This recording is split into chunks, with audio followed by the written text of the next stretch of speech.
Have you ever really wondered about the disciples? About what it was that made Jesus call those specific people? About what it was that made them say yes? Do you ever wonder if there were others that said no? Or if anyone changed their mind? That's why we're here tonight, to look at those first followers of Jesus and explore what made them say yes to Jesus' call. We're going to try to demystify them, to humanize them, to connect with them. And as we're doing that, we're going to look at our own calls, because God calls us still today. And we have the same choice of answering the call or not answering that the first disciples did. Our hope is that by getting the disciples out of the dust of the past, by bringing them down off the pedestals that 20 centuries of ritual and worship has put them on, by looking at their humanity rather than their saintliness, we will see how much like us they are. And our prayer is that tonight we will all be inspired once again by the miracles that God's love did so long ago and continues to do today in everyday, normal, ordinary lives. All right, listen up. We're responsible for putting together the annual Living Last Supper scene for a Maundy Thursday service. I need 13 guys to do this. I'm gonna need more than this. Come on. I need 12 disciples plus Jesus. This is a big responsibility and a real honor. Question, why does it have to be guys? Well, we're doing exact replication as we can of Leonardo's The Last Supper. That's a famous painting of Jesus and his disciples. So? Well, so they're all men. Says who? Says Leonardo. Says the Bible. Says, I don't know, God. God says disciples have to be men? Well, not disciples in general, but these disciples were men. Says you. No, it's not my idea. It's who Jesus called, and that's who Leonardo painted. How do you know Jesus didn't call any women? He did. He called all kinds of people, but the 12, his closest apostles, were men. That's just the way it was. But how do you know? It says so in the Bible. How do you know the Bible is right? After all, it was written way after the fact. And by men, I might add. Ashley, listen, I'm not going to get in this argument right now. I'm sure Jesus loved men and women and children and animals and everybody. But the fact remains, he called 12 men to be his disciples. That's who Leonardo painted, and that's what we're recreating. But how do you know that's who Leonardo painted? What on earth are you talking about? Come on, haven't you read the Da Vinci Code? The Apostle John, in that painting, was really Mary Magdalene, a woman. So you'll believe a popular work of fiction over the Bible? Please. Yeah, why not? It was better researched, and it doesn't have an agenda like the Bible. Ashley, everything has an agenda. Don't you forget that for a second. Listen, it doesn't look like we're gonna have enough guys anyway, so there's no reason why a few girls can't play some of the parts. But the important thing is we get started on this, so we do a good job. Now, who's interested? Great, you can meet Peter. You'll make a good John. You guys can be James and John. You can be Philip. Here's our Bartholomew. Oh, you'll make a great Thomas. You're always doubting everything anyways. Matthew. The other James. Thaddeus. The other Simon. And let's see. You can be Judas. Judas, I have to be the traitor? Just for the scene, just for the scene. Now, all we need is a Jesus, and we're set. Now, don't take this too literally, but you can be our Jesus. All right, I'm Jesus. Bow to me, bow to me. I think you're a little unclear on the concept. Oh, yeah, whatever. And of course, the rest of you can help with the sets and costumes and paintings and props. It's going to take everyone to make this scene.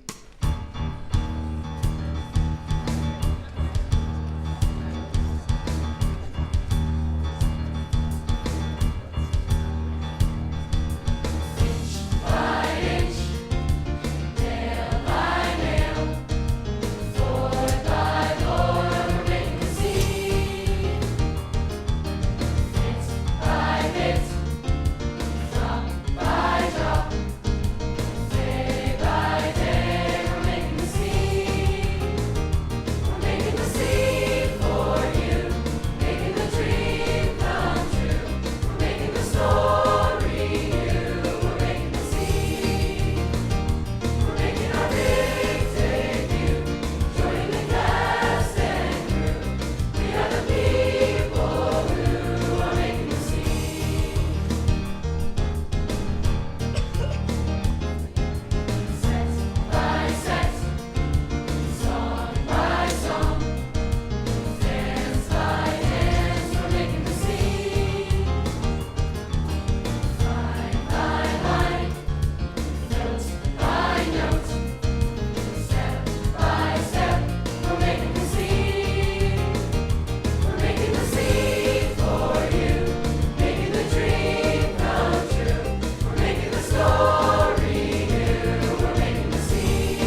You guys, it's not enough to just sit in the right place for this. People need to be able to understand your character, even if you never move. Well, how are we supposed to do that? You have to really understand who your character is and be able to convey it through your facial expressions, your pose, your demeanor. Without saying a word or moving a muscle? Exactly. Well, that seems kind of lame. Well, you know what they say. The true test of how good an actor you are is how well you can convey your character without even saying a word. Who says that? Well, it doesn't matter. But the point is, to be an effective part of this service, you need to convey the essence of your character. The essence of our character? How are we supposed to know what that is? It's up to you to find out. You needed to decide what the disciple you portray was feeling that night, what they're like, their general personality, all that kind of stuff. And we find that out where? You might want to start with the original source of material, the Bible. Great. I knew somehow she'd managed to turn this into Bible study. Yeah, so much for having fun with this. Give it a try. You might be surprised. Look up your disciples in the Bible and see how Leonardo pictured them. See if you can come up with an idea of who you're portraying. As a matter of fact, why don't we all do it? Those of you helping with the sets, costumes, everyone, read the 4 Gospels and see what you can find out about these very first Christians. I don't need the Bible to tell me who these guys were. They probably wouldn't how much anyway. Yeah, we know everything we need to know about the apostles. A bunch of self-righteous, super religious saints with no personal lives.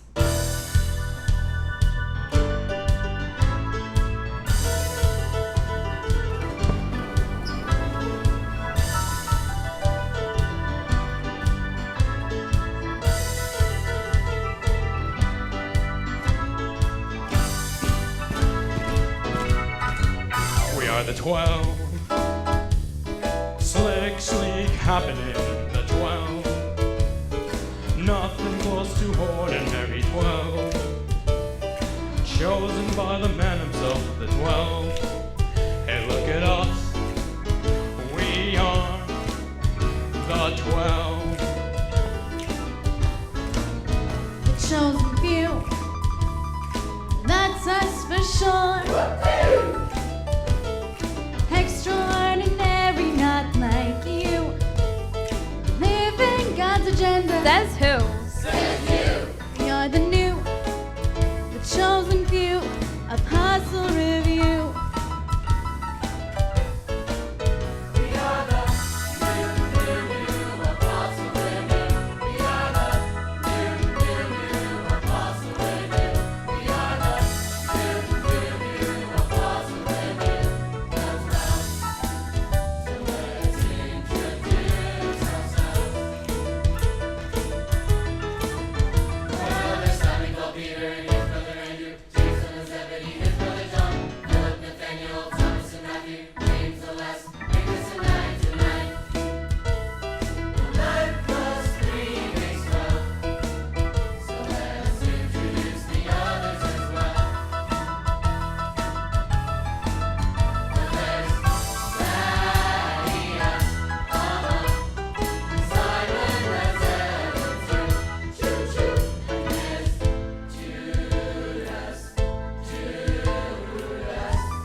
Well, guys, happy studying. I hope you learned lots and lots about these characters.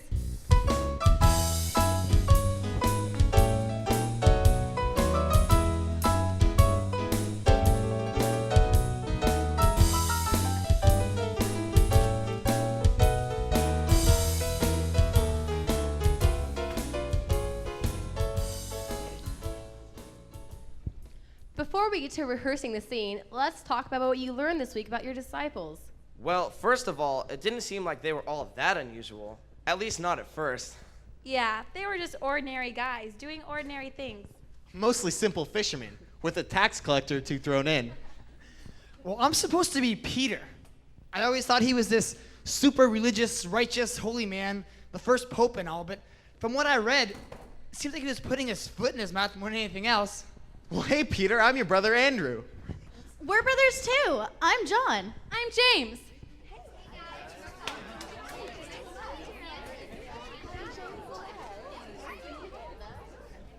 Okay, guys, so tell me, what was it about us that made us so special? I mean, after reading about me in the Bible, I just seem like such an ordinary guy. Well, at least the Bible says something about you. It doesn't even mention me after it lists the disciples. Talk about ordinary. It seems like we were all pretty normal, everyday guys. Well, yeah, who gave up everything to follow Jesus? Yeah, besides that. So what do you suppose Jesus saw in us? Why us? Who knows? He was Jesus. He knew things we didn't. Or don't. He must have seen something. After all, the whole church was built on us. Yeah, after what I read, it's amazing it got out of the first century at all. Well, we believed in the message. We may have been normal, ordinary, bumbling, everyday guys, but we were also extraordinary because we were willing to go wherever he led us. Ordinary, extraordinary people. That kind of sums it all up. I'm dazed and amazed after having this chat to see where this group of apostles is at. We're different, we're quirky, they call us the norm. A more ordinary group has never been formed. But there's something different, there's something unique, something that makes us more sleek and less geek. We were chosen as special, picked out from all extraordinary people who would follow the call. Hit it, Dirk. Because we're extraordinary. We are, yeah. Extraordinary. We are, yeah. Extraordinary.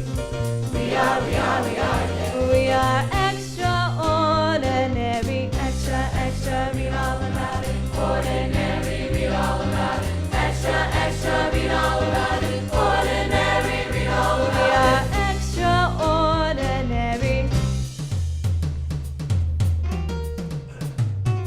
We're light in the darkness, holy and sweet. Water in the desert where God's people meet. We're justice and passion, we're fishermen too. And we haven't, you haven't, all have been blessed with God's work to do. They say we're extraordinary. We are, yeah. Extraordinary. We are, yeah. Extraordinary. We are, yeah. We are extraordinary. Extra, read all about it. Ordinary, read all about it. Extra, read all about it. Ordinary, read all about it. We are extraordinary. But the mystery still stands about why it's us who were chosen from everyone with such little fuss. We're just plain disciples, we're people with sin. So now we must figure the question much bigger where we're to begin. They say we're extraordinary. We are, yeah. Extraordinary. We are, yeah. Extraordinary. We are, yeah. We are extraordinary. Extra, read all about it. Ordinary, read all about it. Extra, read all about it. Ordinary, read all about it. We are extraordinary.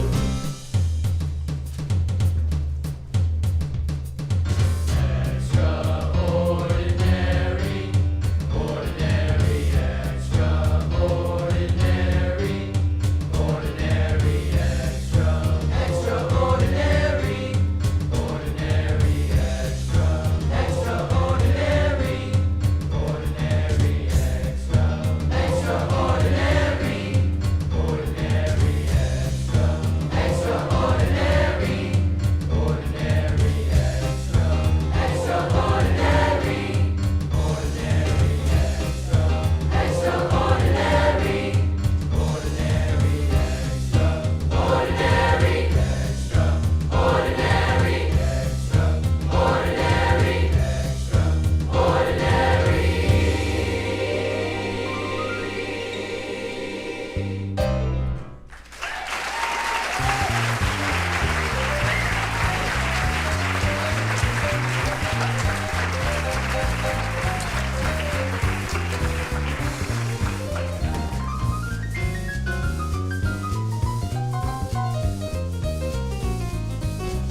get then is if they are such ordinary guys, why did they follow Jesus?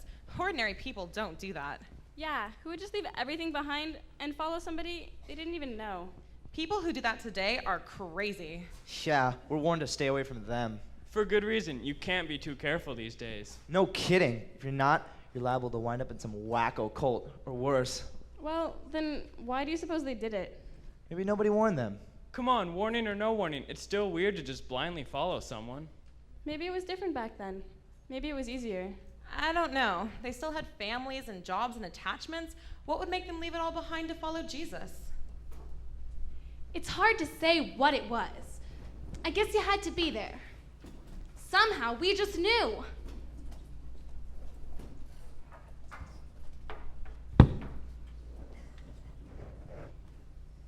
James, back to work. We gotta get these nets fixed or we're not gonna catch anything else all day. Okay, Dad. Hey, John, isn't that Simon and Andrew over there? Who's that with them? I have no idea. How'd they manage to get off work today? Why aren't they on their boat mending their nets or out fishing on the lake? I thought their dad was a bigger slave driver than ours. Well, it looks like they're coming this way. James, John, it's him. It's the promised one. Come on, he wants you to join us. Another promised one? Andrew, I thought you said John the Baptist was the promised one. Well, I thought he was, but he was pointing the way to this guy, to Jesus. The Baptist said so himself. Andrew, you'd follow anyone. Well, that's what I said at first too, James. But when Andrew told me about this guy, there was something different in his voice. He was so excited, it was like he was gonna explode. There is no way I could ignore my little brother. John the Baptist said he was God's Passover lamb. Hey, and then this morning, Jesus himself came to our boats and asked us to join him. He said we were gonna start fishing for people. Fishing for people? Oi! I think you two stepped off the wrong side of the boat. Now, quit this nonsense and go back to your father and his boats. James and John, back to work. But Zebedee, our father knows we're here. When he met Jesus, he knew that we had to go with him. He gave us his blessing. John, James, come on, we can't wait. Jesus is calling us. Dad? Oh, all right, go, get out of your system. Thanks, Dad. We'll be back soon. Don't be so sure of that. Just make sure you're following your heart in the right direction. We're not sure of much, Zebedee, but that we are sure of. This is where our hearts have been leading us our entire lives.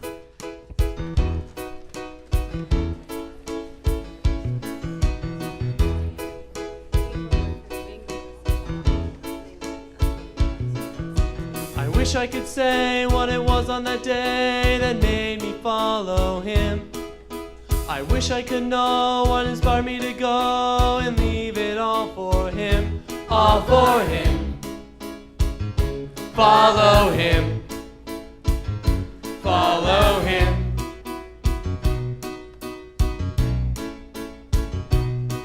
People call me naive 'cause I chose to believe that I should follow him. They said I was crazy, that my logic was hazy when I gave it all for him. All for him. Follow him. Follow him. And yet I chose, and I choose again to join that band of chosen men. I give it all, leave it all behind, because I know the life I'll find. I know it doesn't make sense to stand up all night and maybe follow him.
Philip, it's him. It's the Messiah. Come on, come with us. Are you sure? Of course we're sure. We wouldn't be here if we weren't sure. Now come on. This is what we've been waiting for.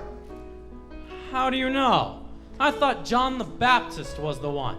Even he says that Jesus is the real deal. Really? So you're following this guy? Absolutely. Philip, this is it. Look, he's calling you. He wants me to join him? Huh. Well, you know Nathaniel's been hanging around John the Baptist too. He should join us too. Hey, Nathaniel, you're not going to believe this, but I think we actually found the Messiah. Or, I guess he found us. But he's calling us together to join him. Come on, this is the one. That guy? He doesn't look like a Messiah.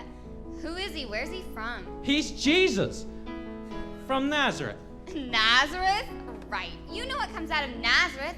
Beggars and tax collectors, that's what. Trust me, Phil, nothing good can come out of Nazareth.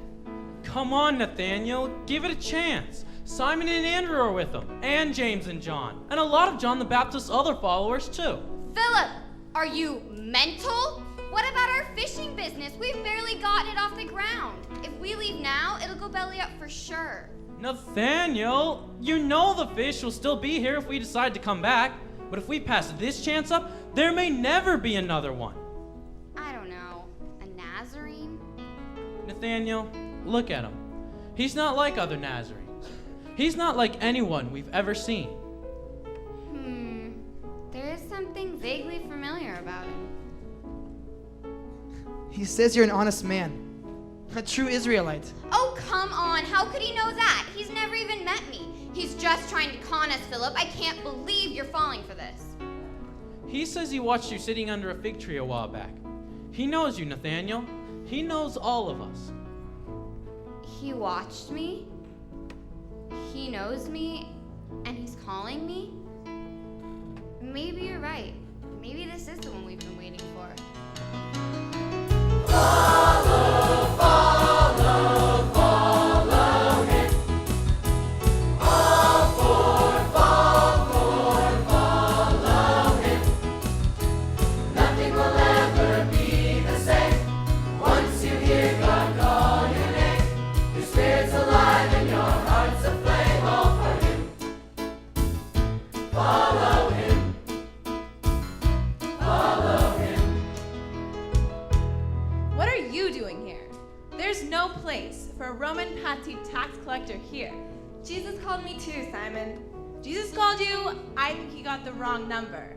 We're starting a revolution to overthrow people just like you. Jesus called me, and that's all I know. Just like you, I couldn't say no. You're a traitor. He came to save us from you. How do you know he didn't come to save us from you? Because he's Israel's Messiah. You're Rome's lapdog. He wouldn't call you. He looked me in the eye while I was in the middle of collecting taxes at my tax booth, I might add, and said, "Come follow me." And afterwards, he came over to my house for a party with my friends and me. He partied with you and your Roman-loving friends?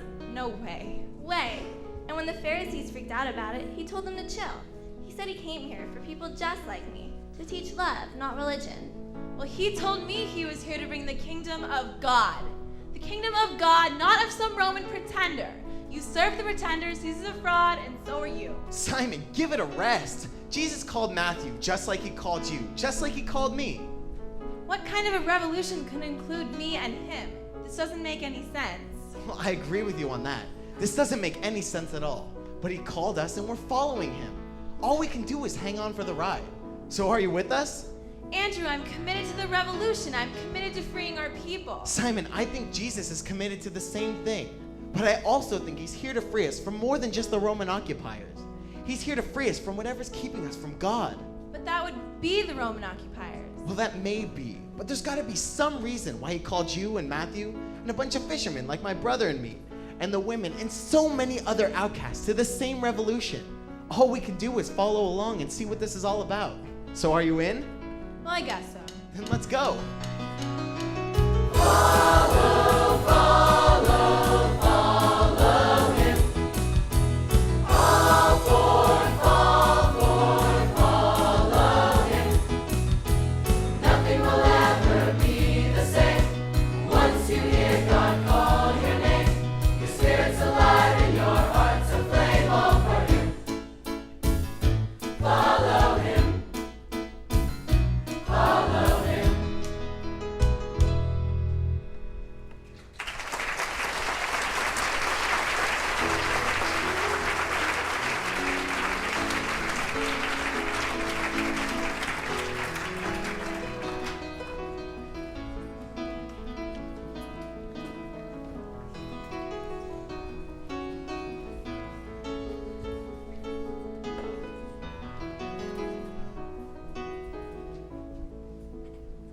Somehow, this diverse group gelled pretty quickly. They got together with Jesus and seemed to form a really tight group. Yeah, they did. They got together and immediately went to heal and preach and teach with Jesus. It must have been so amazing to be a part of that first band of disciples. No kidding. They came from so many different experiences, and Jesus called them for a new purpose. Peter seems like he emerged as the leader right away. Are you sure? He seemed like the biggest loud mouth of the bunch to me. Hey! Come on, you know it's true. You were always putting your foot in your mouth. What's to do with his name? His real name was Simon, right? Yeah, but Jesus renamed him. Probably because it's too confusing with all those Simons running around. Whoa! Jesus called me the Rock because he chose me to build his church on. Are you sure it wasn't because you sank like a rock when you tried to walk on water? Or because you wish you could crawl under a rock after you denied him 3 times? I thought it was because you always had the grace and subtlety of a rock. Always crashing ahead, never thinking, just blundering on like a boulder rolling down the hillside. All right. I get your point. You know, I was pretty proud that Jesus chose me as his most trusted disciple. But I have to admit, I don't always get why he chose me. I always tried to do the right thing, but things just seemed to come out wrong. Like the walking on water thing. The seas were choppy that day. Jesus had told us to go ahead. He said he'd catch up. We weren't sure how he was going to do that since he didn't have a boat. But he was Jesus. Who was going to argue with him? Guys, it's been hours. How is Jesus ever going to find us? Don't worry about him. I'm more worried about how we're going to make it back to shore. These waves are getting bigger and bigger, and we're miles out. Hey, what's that? It's a ghost. It's a mermaid. It's Nemo. We found Nemo. No, it's Jesus. He's walking on water. Everything's gonna be okay. He'll save us. Hey, Peter, he's calling to you. He wants you to walk out to him. Well, if you say so, Lord. Hey, everybody, check it out. I'm walking on water. I can walk on water. I can walk on water. I can walk on water. Hold on. I can't walk on water. I can't even swim. Jesus, save me!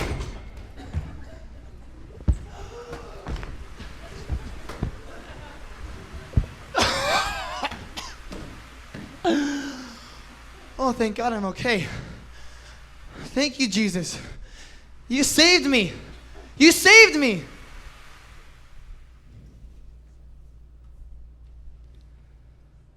That incident kind of summed up my life with Jesus.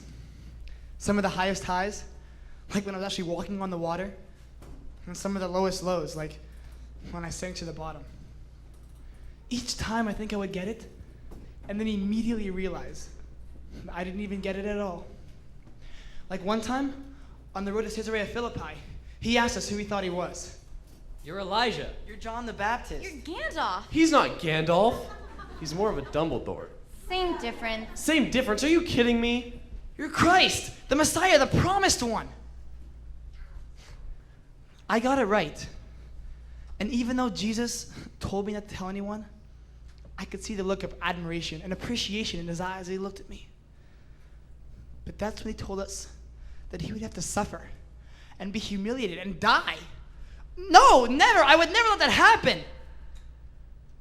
And that's when he called me Satan. And once again, I sunk down into the waters of my humanity. And it wasn't the last time.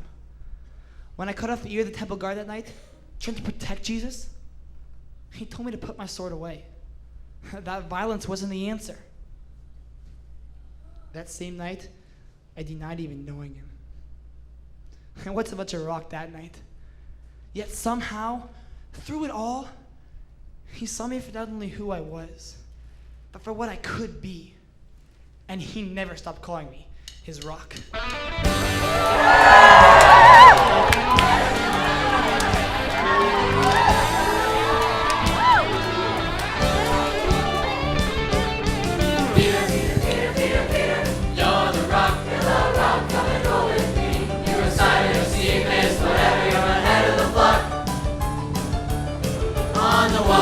Though you're sick in the dark, you'll deny when they mock. Knowing Jesus' heart for you so fear.